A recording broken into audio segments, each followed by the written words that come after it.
बिस्मिल्लाहिर्रहमानिर्रहीम। इय्याका नअबुदु व इय्याका नस्तईन।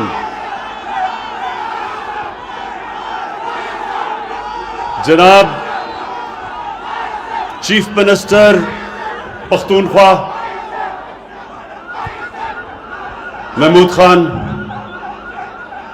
मेरे वुज़रा, मेरे एमपीज़ और मैंगोरा के गयूर अवाम, मैं सबसे पहले इस शानदार इस्तकबाल का आपका शुक्रिया अदा करना चाहता हूं। बहुत बहुत शुक्रिया।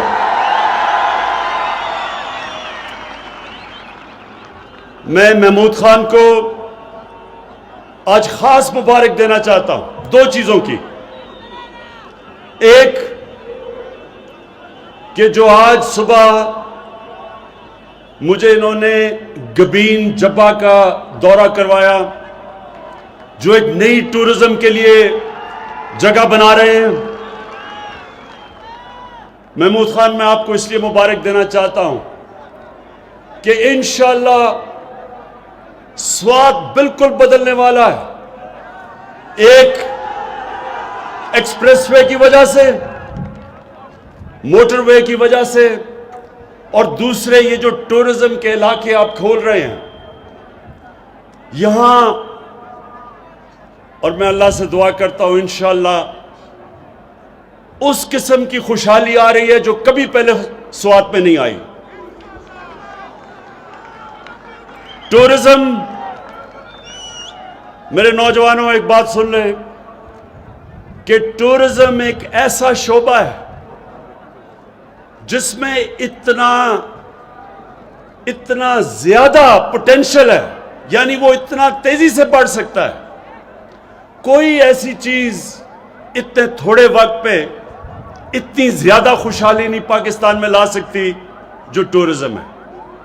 और टूरिज्म के लिए अब जो पख्तूनख्वा की हुकूमत ने जो मुझे नई जगह बताई हैं, तो एक तो पख्तूनख्वा और स्वाद के लिए बहुत अच्छा है, लेकिन दूसरा पाकिस्तान के लिए अच्छा है कि बाहर से पैसा आएगा। टूरिज्म जितनी बढ़ती जाएगी, डॉलर बढ़ते जाएंगे, मुल्क में खुशहाली आती जाएगी। तो एक तो पहले ये महमूद खान टूरिज्म की मुबारक। दूसरी चीज, जो आपने पहला सूबा पाकिस्तान में जो आपने फैसला किया कि आपने अपने सारे शहरियों को हेल्थ कार्ड देना है, यह महमूद खान आपने अल्लाह का काम किया है। अल्लाह आपसे खुश होगा।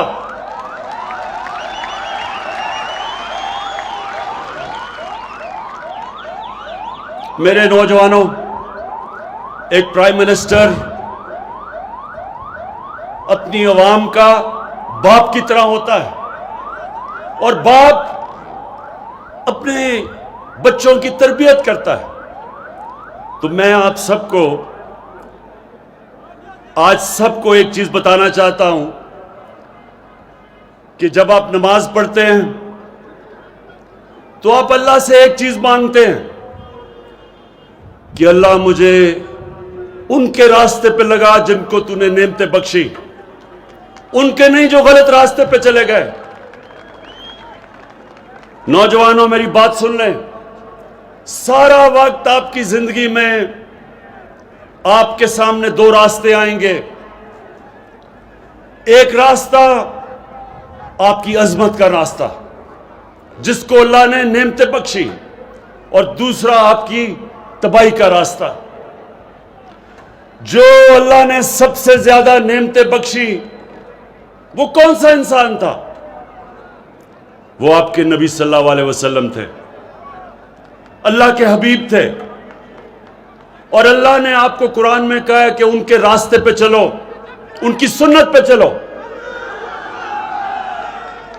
अल्लाह का हुक्म है कि उनकी सुन्नत पे चलो। तो उनकी सुन्नत, एक तो उनका किरदार था, दुनिया के सबसे अजीम लीडर थे वो। ना कभी ऐसा लीडर आ सकता है, ना कभी आएगा, ना कभी ऐसा अजीम इंसान आ सकता है? ना आएगा, ना पहले कभी आया है। और दूसरी उनकी सुन्नत मदीना की रियासत थी, और मदीना की रियासत में दो चीजें थी। सबसे पहले इंसानियत का निजाम था, और दूसरा कानून की बालादस्ती थी। कानून के सामने सब एक बराबर थे। और वो मदीना की रियासत की वजह से, उस मॉडल से मुसलमानों ने कई सदियों तक दुनिया की इमामत की। तो आज हम जो पाकिस्तान बना रहे हैं वो मदीना के रियासत के असूलों पे, सबसे पहला असूल इंसानियत का। और जो महमूद खान आपने फैसला किया कि सारे पख्तूनख्वा के लोगों को आप हेल्थ कार्ड देंगे, हेल्थ इंश्योरेंस देंगे, यानी 10 लाख रुपया एक खानदान के पास होगा। किसी भी अस्पताल में अपना इलाज करवाना चाहे 10 लाख रुपए तक करवा सकेगा। यह इतनी बड़ी नेमत है नौजवानों, यह इतनी बड़ी नेमत है। एक गरीब घर में बीमारी होती है और उस गरीब घर में पैसा नहीं होता इलाज करवाने का। सोचें उस घर पे क्या गुजरती है। वो बेचारे कर्जे लेते हैं, घर मकरूज हो जाता है, अपने करीबी बच्चों को मां बाप के इलाज करवाते करवाते घर कब कर्जों में चल जाता है। इसलिए इतनी बड़ी नेमत के एक घर में इत्मीनान होगा कि अगर कोई बीमार, मेरा बाप बीमार हो, मां हो, मेरे बच्चे हो, मेरे पास हेल्थ कार्ड होगा। किसी भी अस्पताल में, गवर्नमेंट का अस्पताल या प्राइवेट हॉस्पिटल, किसी भी अस्पताल में जाके मैं इलाज करवा सकूंगा। मुबारक देता हूं मैं आपको, महमूद खान और पख्तूनख्वा के लोगों को। और इसके साथ साथ इंशाअल्लाह जो और हम चीजें कर रहे हैं, जो नया पाकिस्तान हाउसिंग, ये पहली दफा पाकिस्तान में होगा कि गवर्नमेंट ऐसे घर बनाएगी कि गरीब आदमी किस्तों में घर खरीद सकता है। जो वो किराया देता है उस किराए की जगह वो किस्तें देगा और उसका अपना घर हो जाएगा। सबसे ज्यादा जरूरत एक इंसान को अपने घर की होती है, अपनी छत की होती है, और आम आदमी के पास पैसा नहीं होता कि अपना घर बना सके। इसलिए ये जो दूसरी चीज हम करने जा रहे हैं, ये भी इंशाल्लाह पाकिस्तान में पहली दफा होगी। देर हमें इसलिए लगी कि जो कानून था, एक फोरक्लोजर लॉ कानून था, वो अदालतों में 2 साल से था। अल्लाह का शुक्र है कि वो कानून, वो अदालतों से फैसला हो गया, और अब इंशाअल्लाह हम वो निकल जाएंगे उस सफर पे कि हमारे लोगों को, जो गरीब लोग हैं, जो तनख्वाहदार हैं, जो मजदूर हैं, उनको मौका मिलेगा अपना घर लेने के लिए। और तीसरी चीज कि पाकिस्तान में हम एक तालीमी निजाम लेके आ रहे हैं।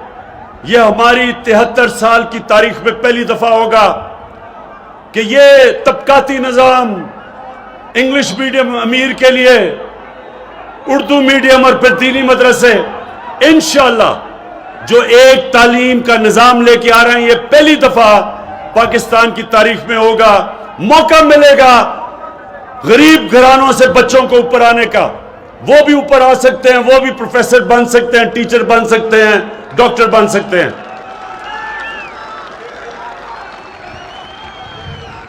और इंशाअल्लाह जो चौथी चीज है, कानून पख्तूनख्वा में भी पास हो गया है और अब पंजाब में भी, कि जो केसेस अदालतों में लगते हैं वो 1 साल के अंदर वो केस का फैसला होना पड़ेगा। जो हमने नया सिविल प्रोसीजर एक्ट पास किया है, 1 साल से ज्यादा केस नहीं जाएगा। जमीनों के केसेस 20-20, 30-30 साल तक चलते हैं। लेकिन पख्तूनख्वा में और पंजाब के अंदर जो कानून हमने पास कर दिया है, इंशाअल्लाह 1 साल के अंदर अंदर केस खत्म होंगे, ताकि ये जो जमीनों के केसेस, सारी अदालतें भरी हुई हैं, जमीनों के केसेस खत्म नहीं होते। इंशाअल्लाह ये एक बहुत बड़ी तब्दीली इंसाफ के निजाम में आएगी। और अब जो दूसरी चीज, मदीना की रियासत की बुनियाद 2 उसूलों पे थी। इंसानियत पे फलाई रियासत बनी थी, दुनिया की तारीख में पहली, जो इंशाअल्लाह पाकिस्तान को हम बनाने चले हैं, और दूसरी कानून की बालादस्ती। अब ये जो ड्रामा हो रहा है, सारे पाकिस्तान के बड़े बड़े डाकू इकट्ठे हो गए हैं।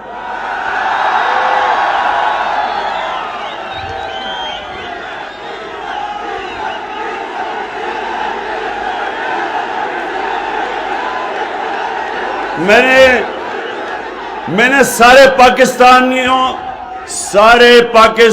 के डाकुओं का नाम लिए, डीजल का नाम नहीं लिया। सब इकट्ठे हो गए हैं। अच्छा, अब ये चाह क्या रहे हैं? ये सुने ये क्या चाह रहे हैं मेरे से? ये क्या चाह रहे हैं?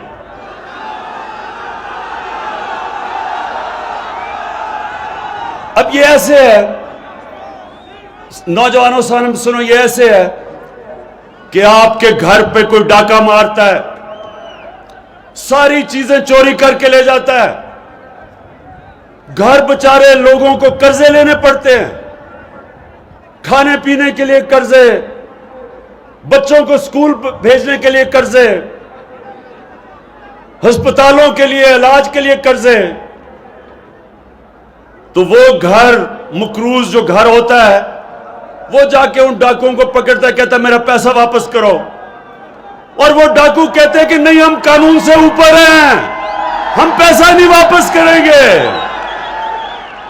एक लंदन जाके बैठ जाता है, बड़ी एक्टिंग करता है कि बड़ा बीमार है, हम सबको तरस आ जाता है उसके ऊपर। बेचारी औरतें उसकी शक्ल देख के रोना शुरू हो जाती हैं। अदालतों को भी तरस आ जाता है कि इमरान खान इसको बाहर जाने दो। मैंने वैसे अदालतों को कहा, मैंने कहा कम से कम पैसे तो रख लो, 7 अरब रख लो बाहर जाने से पहले, क्योंकि ये पैसे का तो पुजारी है, पैसे की तो पूजा करता है। बहरहाल वो बाहर चला गया। पहले तो कोशिश की उसने कि किसी तरह एनआरओ मिल जाएगा, बड़ी कोशिश की उसने। उसकी बेटी भी यहां चुप, वो भी चुप, पूरी कोशिश की एनआरओ मिल जाएगा। लेकिन वो ये जानता है कि इमरान खान एनआरओ नहीं देने लगा।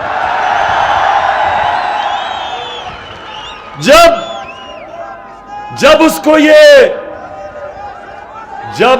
इल्म हो गया कि अब जो मर्जी ब्लैकमेल करे, इमरान खान एनआरओ नहीं देगा, उसने जो अब गेम शुरू की है बाहर बैठ के, मेरे पाकिस्तानियों ये सुन लो, ये जो उसने गेम शुरू की है कि पाकिस्तानी फौज को अटैक कर रहा है, पाकिस्तानी अदलिया को भी और फौज को क्या कह रहा है कि अपना आर्मी चीफ और आईएसआई चीफ को बदलो, यानी कि फौज को कह रहा है कि बगावत करो।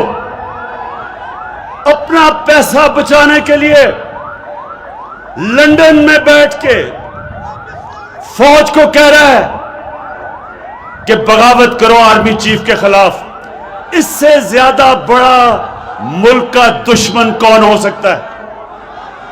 यहां उसकी बेटी, वो भी वही बात कर रही है, लेकिन उसके बेटे यहां आके नहीं कर रहे, क्योंकि अगर बेटे करते तो वो जेलों में होना था।